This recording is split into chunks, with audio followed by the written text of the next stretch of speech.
রাজধানীর অলিগলি ছাড়িয়ে প্রধান সড়কেও দাপিয়ে বেড়াচ্ছে ব্যাটারি চালিত রিকশা। প্রতিনিয়ত ঘটছে দুর্ঘটনা। কয়েক দফা চেষ্টা করেও নিয়ন্ত্রণে আনা সম্ভব হয়নি ৩ চাকার এই বাহনকে।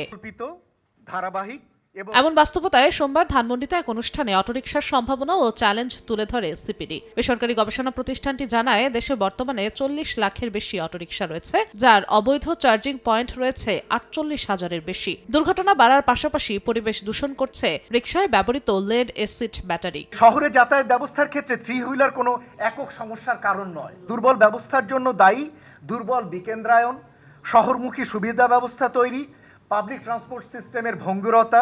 ব্যাটারি চালিত রিকশা নিয়ন্ত্রণে প্রাতিষ্ঠানিক সক্ষমতা বাড়ানো, গতি নিয়ন্ত্রণে বিধি নিষেধ আরোপ করা ও আমদানিকৃত যন্ত্রাংশের ক্ষেত্রে ট্যাক্স বাড়ানোর তাগিদ দেয় সিপিডি। এটার উপর যদি আপনি রাজস্ব বাড়ান তাহলে আসলে দিন শেষে এটির প্রতি মানুষের আগ্রহ একটু হলে কমে যাবে, যার ফলে আসলে নাম্বারটাকে আমরা রেগুলেট করতে পারবো।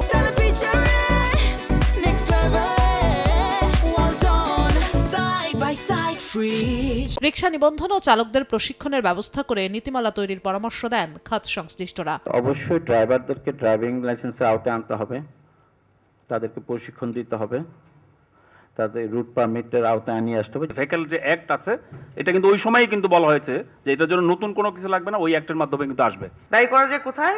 এনফোর্সমেন্টের জায়গাটাকে দায়ী করা যায়।